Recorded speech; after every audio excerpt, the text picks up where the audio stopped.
What's up, Internet? This is the spoiler chat for the premiere, the beginning of DaygonDAce Bad Batch. Mm-hmm. My name's Nerdy. And I'm Clarus. We get Nerdy Nightly. And we thought we'd share it with you. Yeah.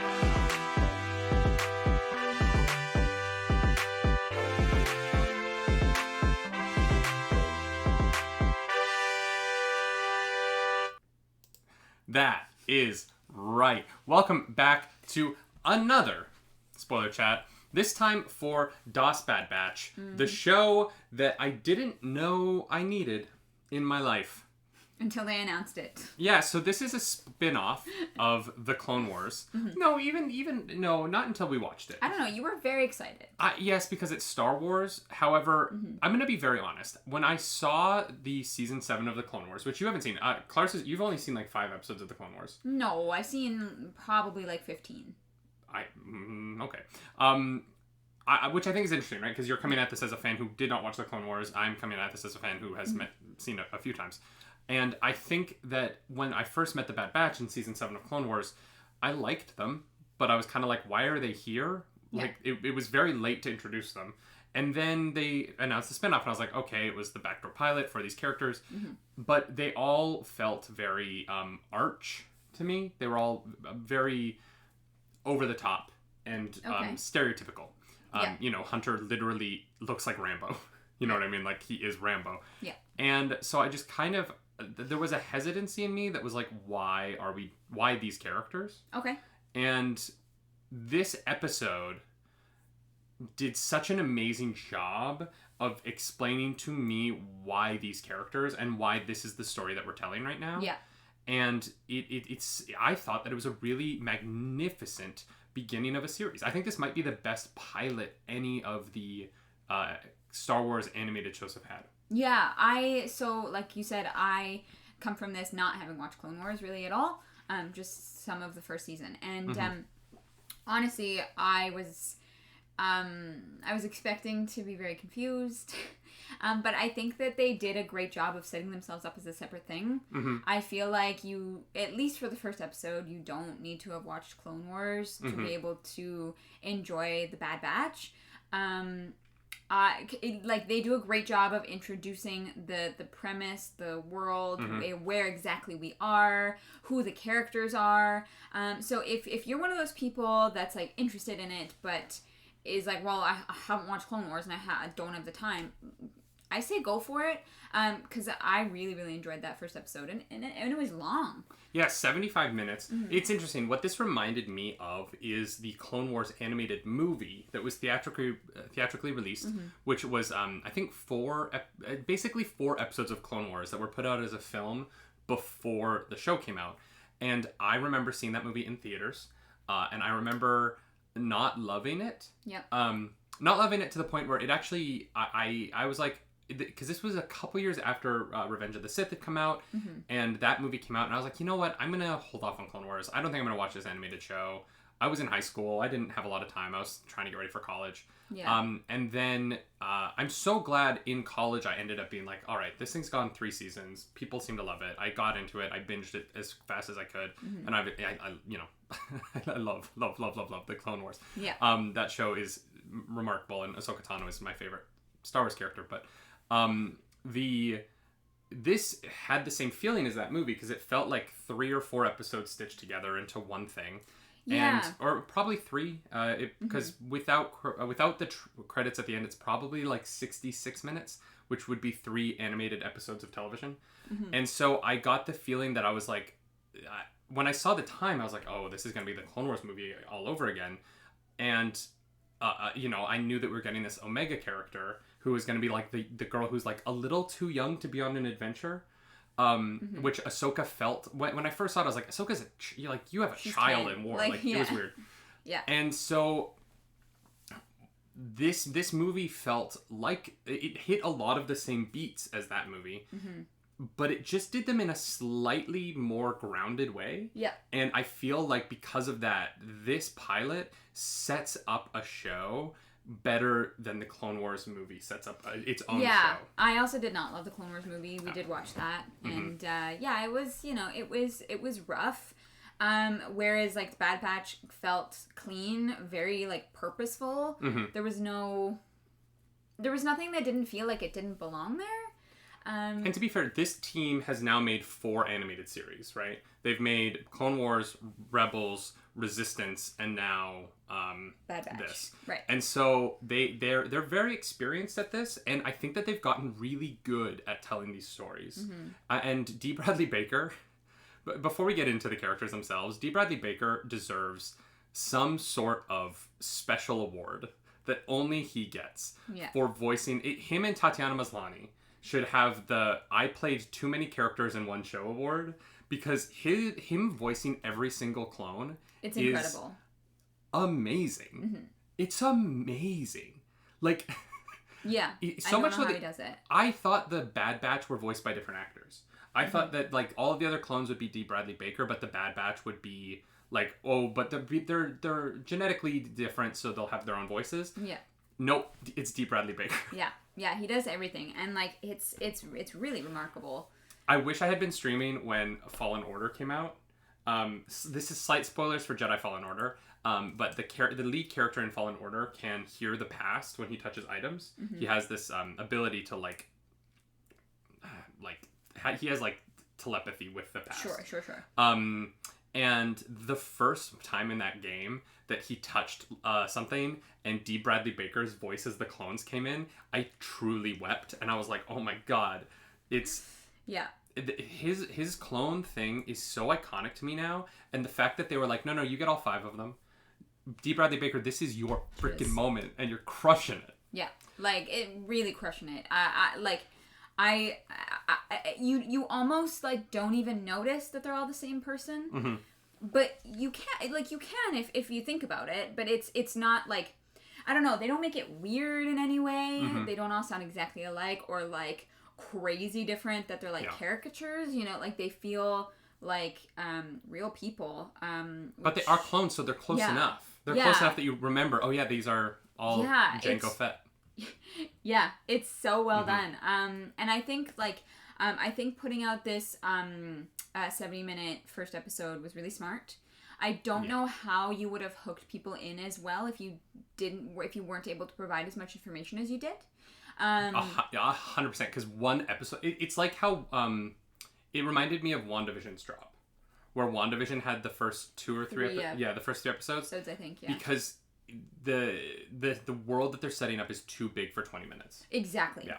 And there's too many characters, there's too much like background knowledge, because like I said, if I feel like if they had put out only one like 20-minute episode to start with, you would have to have Clone Wars knowledge. Well, and what's really cool, and I want to call out the opening moments of the show, because let's get into the plot. Let's get into what actually happens in this episode. The show opens with the Clone Wars the Clone Wars title, and it burns away, and it's the Bad Batch, and then it goes into the war voiceover that is from the Clone Wars. What are the clones gonna do this week as the Separatists have taken over? You know what I mean? And so the show started out as an episode of Clone Wars. It really did. It had Clone Wars feeling. It had Clone Wars lighting. It was presented as the 8th season of Clone Wars for a moment when we're on this planet, and we meet the Jedi blah blah blah blah blah blah blah blah blah blah blah. So sorry. Which, I don't know. of course, we were lying in bed watching this, and I'm immediately like, "What is happening?" And Claire's like, "What?" And I was like, "That's Caleb." Yeah, I was like, "It's Caleb Doom." What is happening? Yeah, I was like, I don't get it. I was freaking out. He literally like yelled, and I was like, "Yeah, are you good?" And I got no response, and I was like, "Hello." Where's Caleb Doom? Sure. Oh my god, I got so excited. And this might be controversial for some fans, right? Because if you've read the Kanan Jarrus comic, which I highly recommend, the Kanan Jarrus comic, The Tie Into Rebels, is really, really good. But we see this moment in the Kanan Jarrus comic, and Bad Batch, Clone Troopers 99, they are not there in the comic version. Okay. And the commander, the clone commander who is with the Jedi there, has a very different look. So it is really interesting that they decided to change that.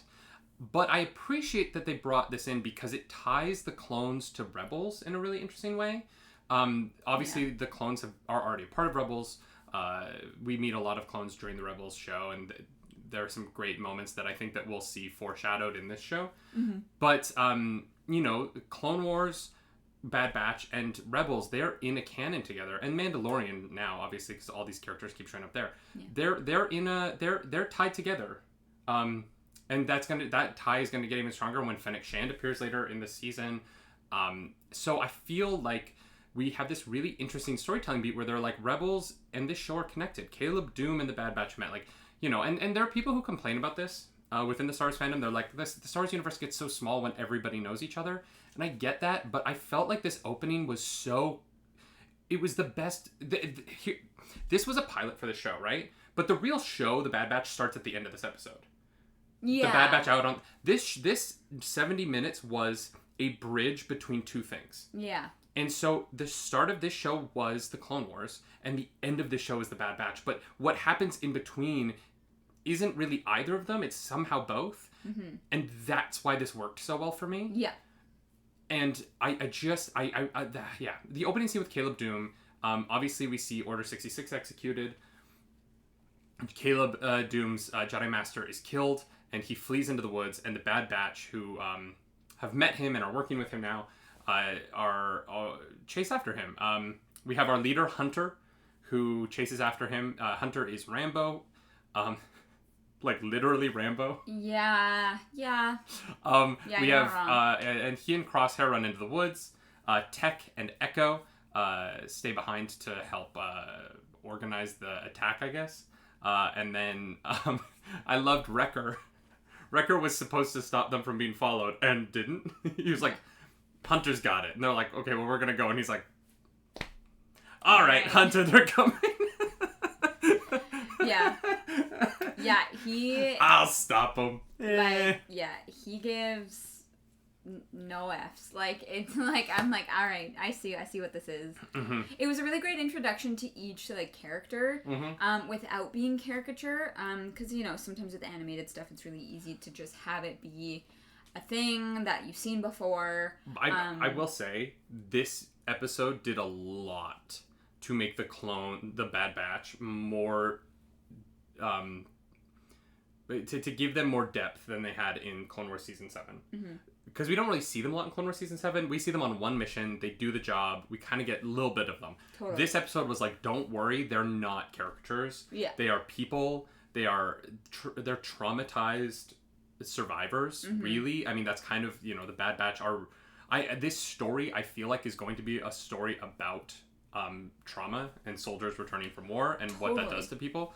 And so there is a lot of depth here. But this episode pulled really hard to make sure that the audience knew that these characters weren't just like, I'm the strong one and I shoot well.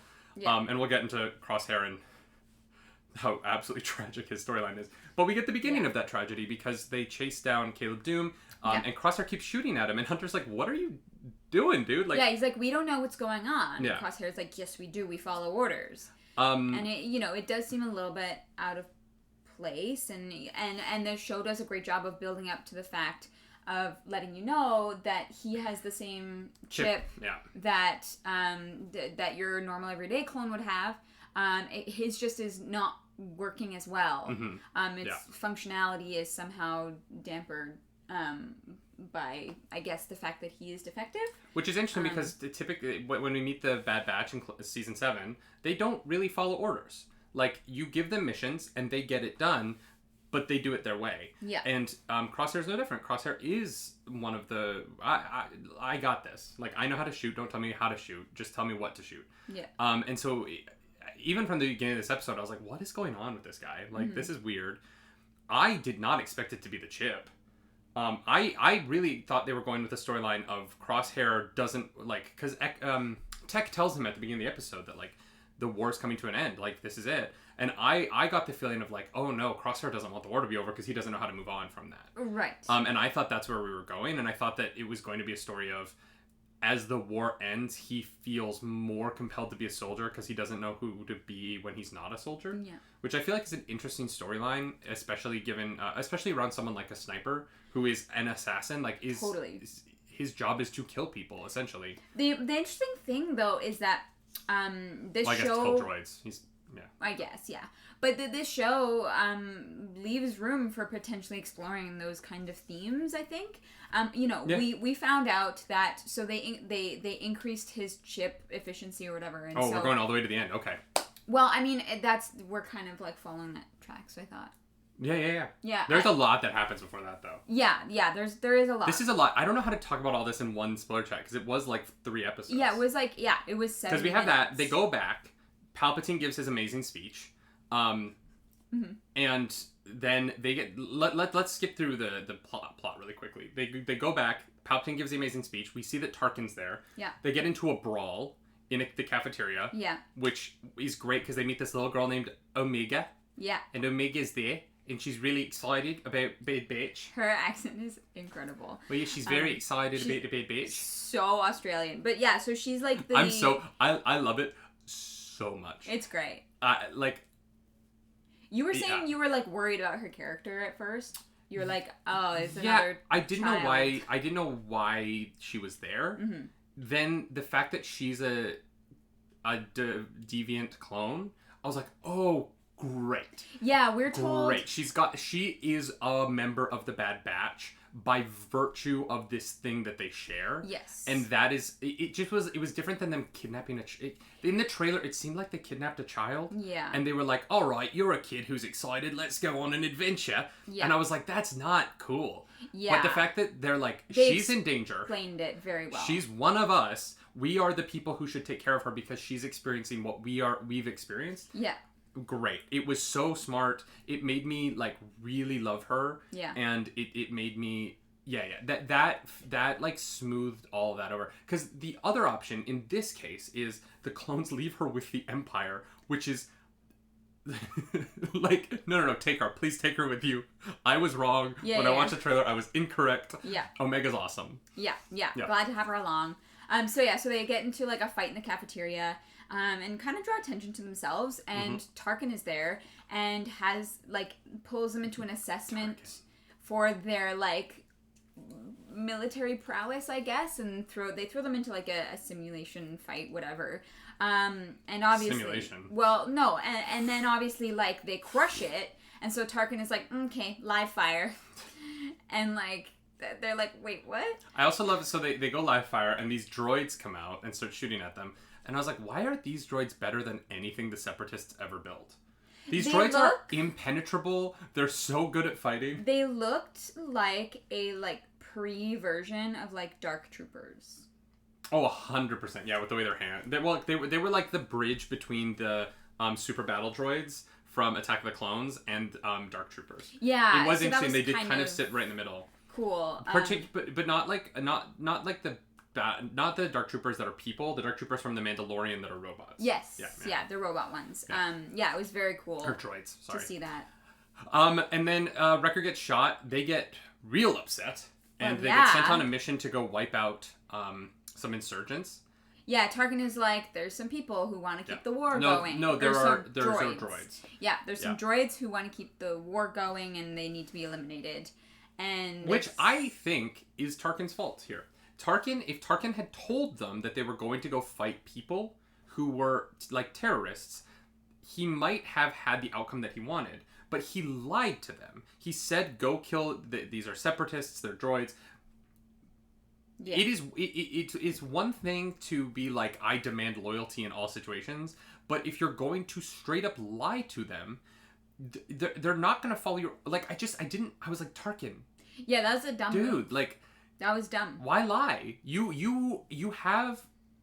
could legitimately convince them that there are human insurgents that are dangerous to the Empire. Mm-hmm. By lying, of course they don't trust you. You also lied to them about the simulation and went live fire without telling them. Like, Tarkin gave them no reason to trust him. No, and I think it's interesting that also leaves room for Tarkin to grow as a villain, as to become smarter and more cunning.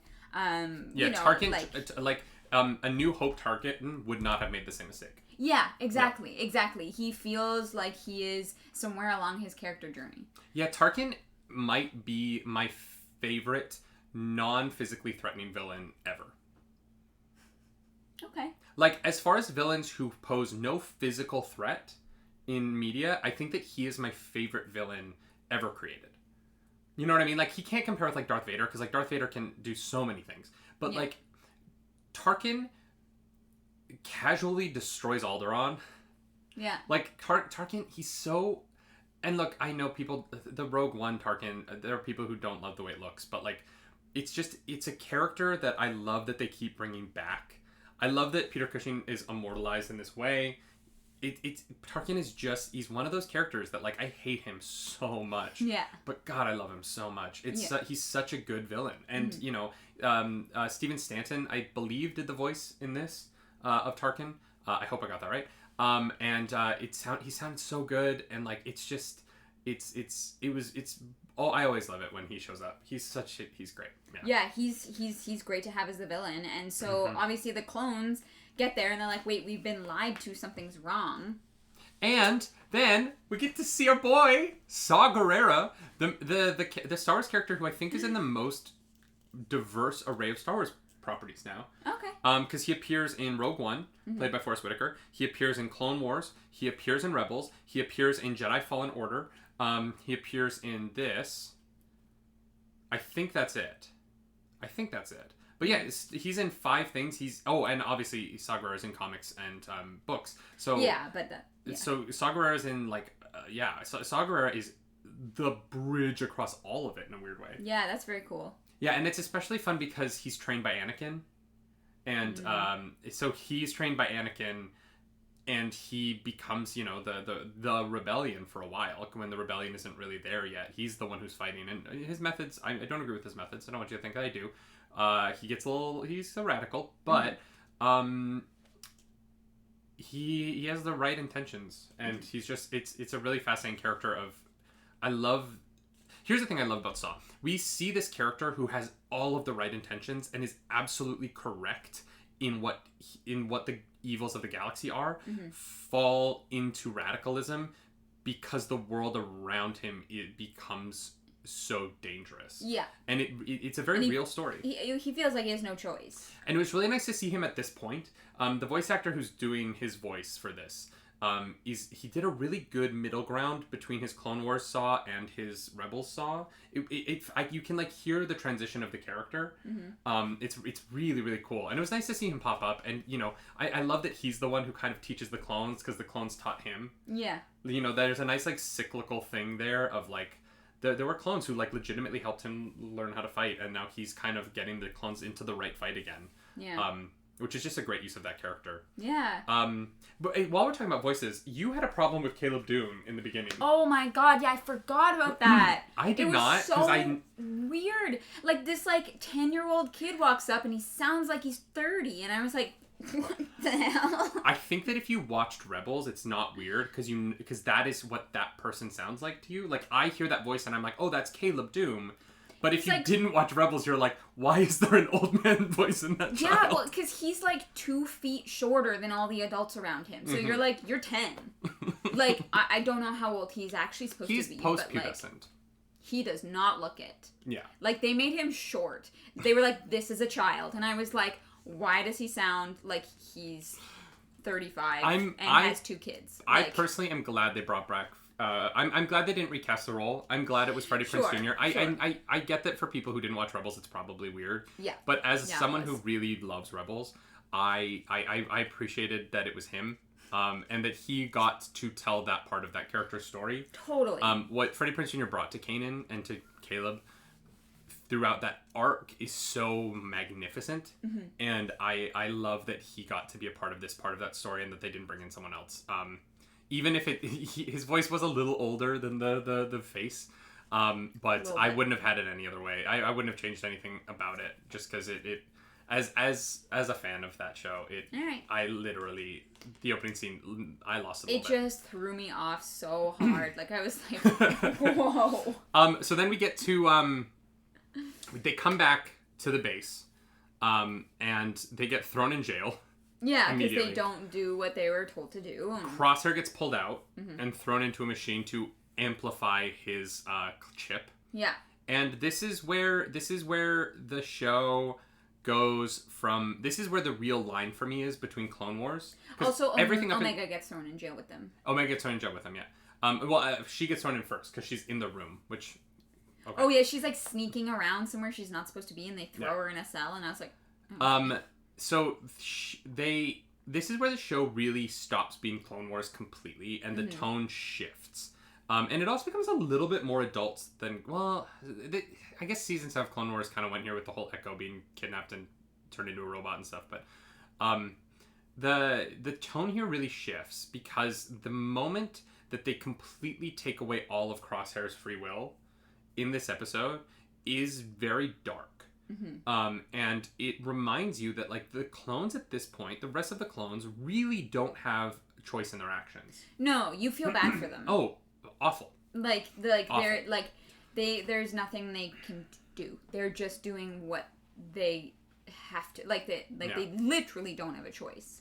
Yeah, and this is a point that's punctuated early in the episode when they're all cheering on the Emperor, and they're all cheering the exact same way.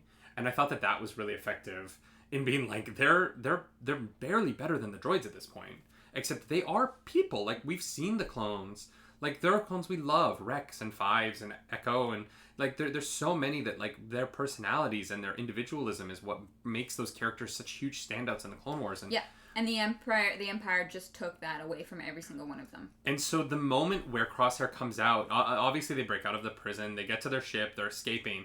And the moment that Crosshair comes out in his now black garb, and he's turned, but not by his own choice. Is he's brainwashed, basically. Like, so heartbreaking. Yeah.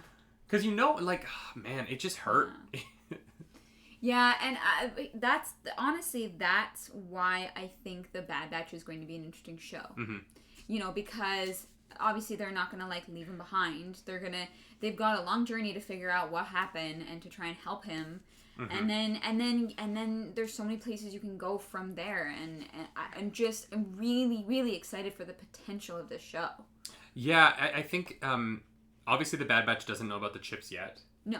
But they're going to find out, and then they're going to save Crosshair. Yeah. And they're going to save Crosshair while he's trying to kill them. And that is going to be really freaking cool. Yeah, yeah. The episode ends with them going to J19, which I didn't know what J19 was, but obviously far smarter nerds than me have looked it up. And it's a planet from Clone Wars where Rex ran into a clone deserter in the Clone Wars, who he didn't turn in because this clone had left the army, had run away, and had started a family on this small planet. And so I hope I think his name is Cut, and I really hope it's him next episode. That's fair. That would be a really nice tie-in. Yeah, he's a really sweet character, and it would be, there's rumors are roaming rampant that that's where Rex is, or that Ahsoka will be there, or, who knows? I'm not going to get into the speculation game, but I'm excited. I'm excited for what comes next. Yeah, me too. I can't wait for the next episode. Like I said, I came in here not watching Clone Wars, but I'm really enjoying the show, and I want to see where it goes. So, now that you've seen Bad Batch, do you think that this made you more or less excited to go back and watch Clone Wars? More, for sure. I mean, you said, that they don't have as much depth, and obviously Clone Wars is not Bad Batch. But I'm kind of excited to experience those. What do you call them? Tie-ins, what it would. Mm-hmm. Yeah, the references and such. The episode that introduces Saw Gerrera in Clone Wars is great. Yeah. It's the exact same as the 4th episode of The Mandalorian. Great. The one where he's on the first season, he's on the planet with the woman, and they have to defend against the ATST. Yep. Yep. That is the exact plot of the episode that introduces Saw Gerrera. Great. It's the plot of so many things. Every episode has we have to teach the locals how to fight the big bad. But that is the Sagra introduction as well. It's it's an excellent episode of the show. And honestly, like, Clone Wars is so good. Clone Wars makes the prequel so much better. Yeah, I mean, it really does. The beginning of Clone Wars was a little bit rough, but there's good stuff in there. Yeah, but when you get to like Clone Wars, what Clone Wars does for Anakin and Padme's relationship, because like the relationship between Anakin and Padme in the prequels is a little tough to buy. Yeah, between 2 and 3, I'm like, I'm sorry. But all of that story is in the Clone Wars. Yeah. And so their love story in Clone Wars really, really, really helps the movies. Okay. Because you get to see them fight, and you get to see that like loving Padme really brings out the darkness in Anakin. A couple of times, he's a very jealous person, and he's a very he's difficult at times, and he's also loving and sweet and wonderful at times. He contains multitudes. And so we're gonna have to go watch Clone Wars. Yeah. It's important. It's good. Yeah, I'm looking and forward Rebels to it. And all of it. You don't need to watch Resistance, I don't think. Okay. I don't think that's going to tie into anything yet. But if you like it, Resistance, I'm there with you. I really enjoyed that show. But I don't know when the next Bad Batch episode comes out. Well, we're gonna have to go figure that out. Yeah. I think this is going to be a weekly release. There's going to be 16 episodes this season. I'm assuming the rest of them will all be like 22 minutes. I think this one's the long one because I had to get to the point where the show starts. This was a bridge, and now we are in the show. But I'm excited. I wonder if they'll do like 2 episodes a week. I don't know. So that it's like 8 weeks long. Yeah, that would make sense. All right. I don't know. Find out. Yeah, but let us know in the comments below what you thought of this episode. And if there's any big moments that we missed. We'll be doing spoiler chats every week for these, so please come back. If you don't want to miss those, hit the subscription button, hit the like button, hit the notification bell. If you dislike us as people, hit the dislike button. The algorithm god is hungry, and we must feed her. And if you want more Star Wars discussion, I had Alex Damon from Star Wars Explained on my podcast yesterday. It's here on YouTube, on Spotify, Apple Podcasts, iHeartRadio, everywhere on the internet. We had, it was a premiere episode of my new podcast, It's Just Video Games. We were talking about EA's license running out. Their exclusivity is done. And what comes next for Star Wars video games? Where are we headed from here? And Alex is an absolutely incredible creator who I look up to quite a bit. So it was just such a privilege to have him on the pod. And I hope you go check that out. You can also follow us on Twitch. I'm over at twitch.tv/nerdynightly. I'm over at twitch.tv/ClarisDracaris. And as always, do something nerdy tonight. Bye, guys.